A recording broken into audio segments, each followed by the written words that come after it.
The soft glow of string lights filled the banquet hall, casting a golden warmth over the tables draped in ivory linens. Balloons shaped like open books floated above the stage, and a banner stretched across the room, "Happy Retirement, Margaret." Margaret sat at the head table, her heart swelling with gratitude. For 40 years, she had been the quiet guardian of the town's library. She had seen children grow from eager readers to adults who brought their own little ones into her reading sessions. She had comforted the lonely, guided the curious, and never once turned away someone in need of knowledge or a listening ear. And tonight, her colleagues, neighbors, and even the mayor had gathered to celebrate her. She smoothed the folds of her blue dress, a modest but elegant outfit she had saved for a moment like this. Her silver hair was neatly pinned, and her tired but kind eyes shone with the glow of someone who had lived a life of purpose. For once, she wasn't just the quiet librarian in the corner. She was the center of attention. The evening unfolded beautifully. One by one, friends and coworkers stood to share stories.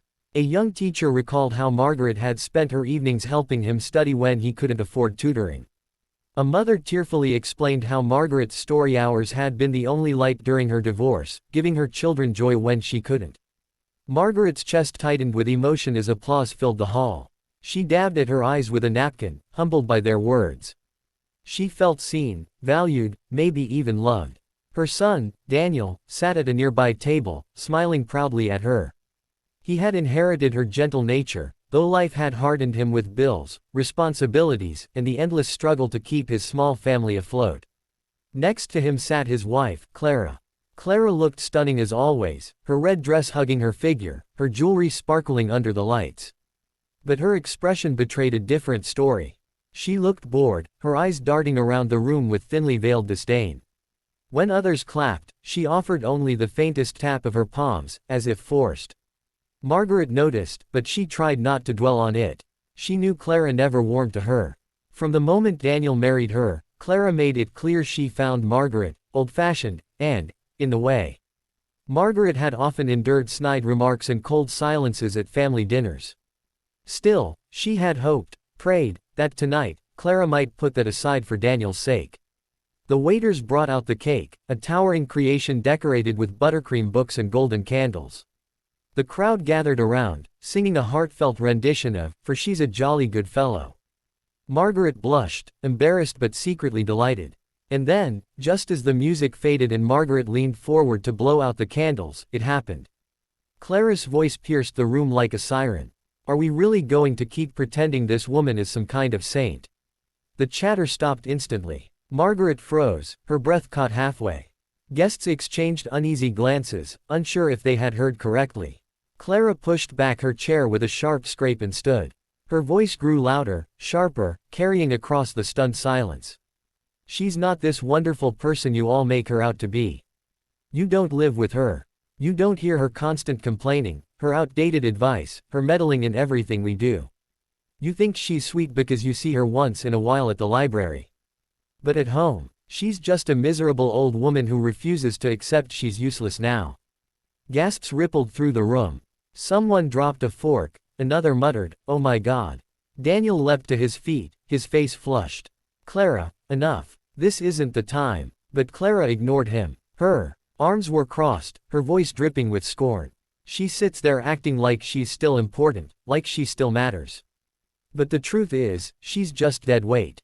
Daniel and I are the ones working ourselves to the bone, paying the bills, keeping everything running, while she sits around, pretending to be some wise elder. It's pathetic." Margaret felt as though the air had been sucked out of the room. Her hands trembled in her lap, the sting of Clara's words cutting deeper than any blade. She had endured insults in private before, but never this. Never in front of her friends, her colleagues, the people who admired her. Her heart pounded. The room seemed to tilt, the warm glow of the lights suddenly harsh. She could hear whispers spreading among the guests, some gasping in disbelief, others shaking their heads. Daniel's voice cracked as he pleaded, "Clara, please, sit down. You're humiliating us." "Us?" Clara scoffed. "No, Daniel. She's the one humiliating us, living off us, dragging us down. Everyone here should know the truth. She's nothing but a miserable old woman who refuses to step aside." Tears threatened to spill down Margaret's cheeks, but she swallowed them back. For 70 years, she had learned to endure life's cruelties with dignity. Tonight, however, something inside her shifted. She looked at Clara, this young woman who saw her as worthless, and a calm resolve settled over her. Slowly, with deliberate grace, Margaret rose from her chair. Her frail frame seemed small against the anger in Clara's stance, but when she spoke, her voice was steady. "You think I'm useless, Clara," she said softly, yet every syllable carried across the silent hall. "That I have nothing left to give. That I am nothing but a burden."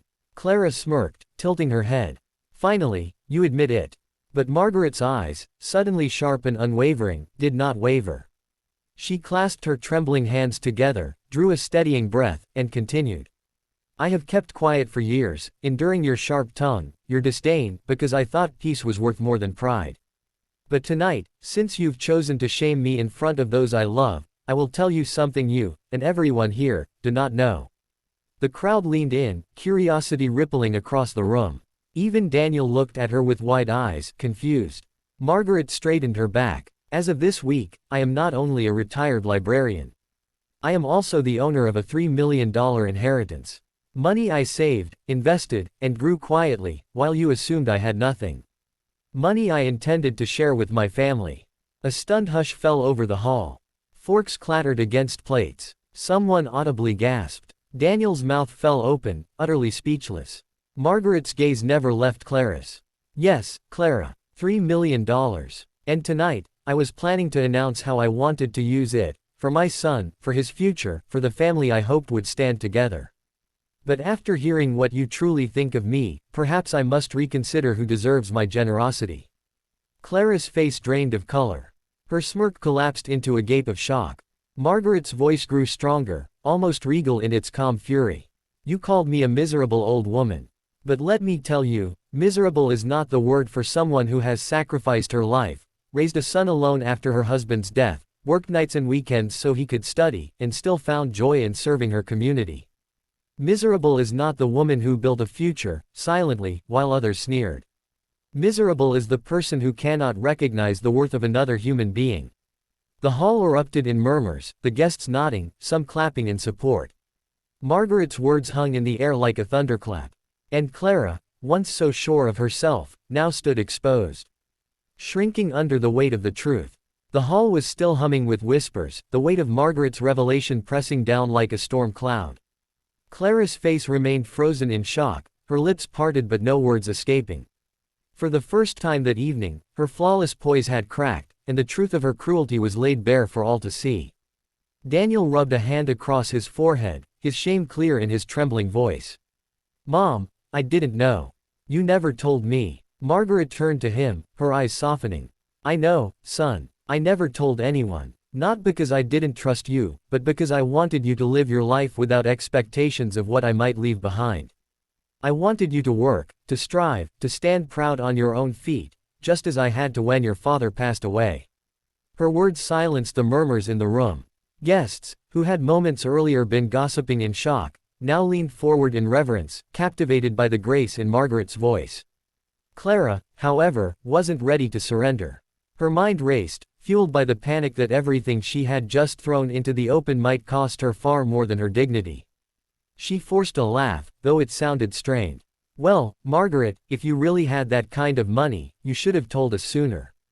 We could have helped you manage it properly. You shouldn't keep secrets like that in a family." Margaret's lips curled into the faintest of smiles, one that held neither warmth nor bitterness, but a quiet knowing.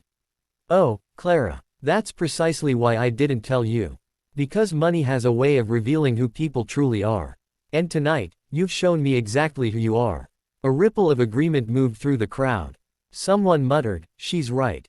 Another added, "What a shame." Clara's face burned under the weight of their stares. Daniel looked helplessly between the two women, his loyalty torn. He had spent years trying to balance his mother's quiet dignity with Clara's fiery temper.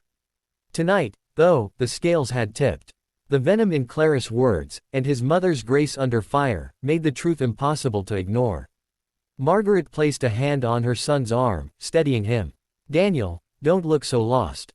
I know you love me, and I know you love her. But love without respect is not love at all. I've given everything I had to build a life for you." If she cannot respect that, if she cannot respect me, then she cannot respect the foundation this family is built on. Clara's voice rose, desperate. So what, you're going to cut me out? Over a few words said in anger. Do you know how stressful it's been taking care of you these past months? The bills, the groceries, the extra responsibilities. Margaret's eyes flashed. She straightened her back, suddenly seeming taller, her voice carrying a weight that silenced every whisper in the hall. Taking care of me, she repeated. I never asked you for charity. I never asked you to carry my burdens. Do you know why? Because for most of my life, I carried everyone else's. When Daniel's father died, I worked 3 jobs just to keep food on the table. I skipped meals so he could eat. I wore the same coat for 10 winters so he could have new shoes. I spent nights cataloging books at the library, then came home to wash and mend clothes until my hands bled. And yet, I never once complained. Her voice trembled now, not from weakness, but from the sheer force of decades of buried truth breaking free. I sacrificed everything, Clara. And I never asked for thanks. All I ever wanted was respect. A place at the table. A kind word now and then. Instead, you gave me contempt. You made me feel unwanted in my own son's home. You turned my love into shame. Tears welled in Daniel's eyes. He gripped his mother's hand, his voice choked.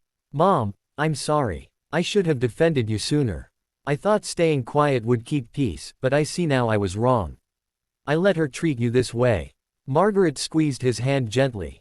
You are my son. I know your heart. But you must learn, Daniel, silence in the face of cruelty is also a kind of cruelty. The guests applauded softly, many of them wiping away tears. What had begun as a party now felt like a reckoning, a moment of truth that none of them would forget. Clara's facade cracked completely. Her voice grew shrill, pleading now instead of scornful. Margaret, please, I didn't mean it the way it sounded. I was frustrated. I spoke out of turn. You can't hold that against me forever. You said it yourself, you wanted to share your inheritance with family. I am your family. Margaret's expression remained calm, her gaze unflinching.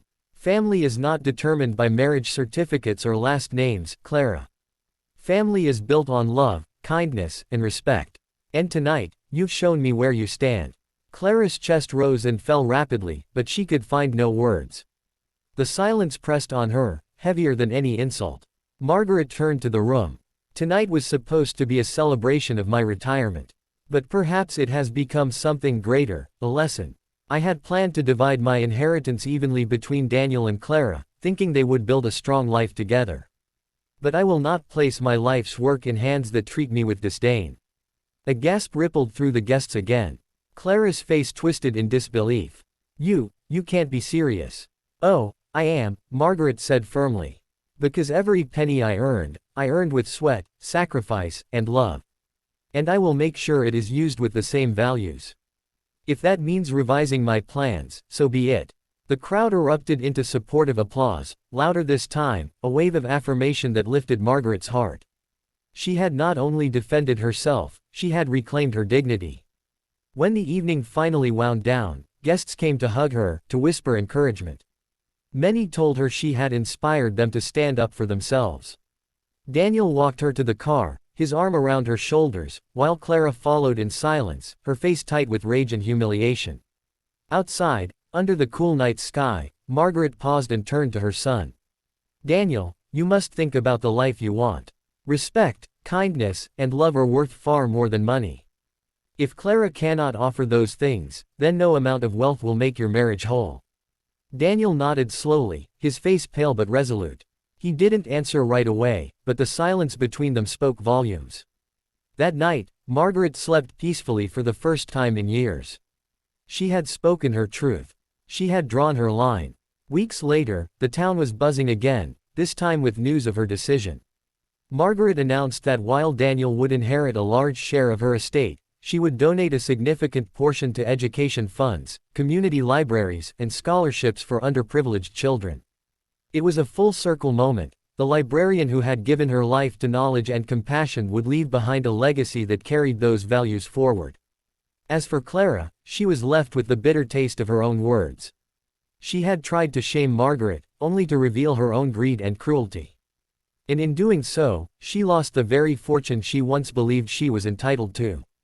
Margaret was no longer just a miserable old woman. She was a symbol of strength, dignity, and wisdom. Her story, her courage to speak the truth, would live far beyond her years, a reminder that no amount of money could ever equal the worth of a person who has lived a life of sacrifice, love, and quiet resilience.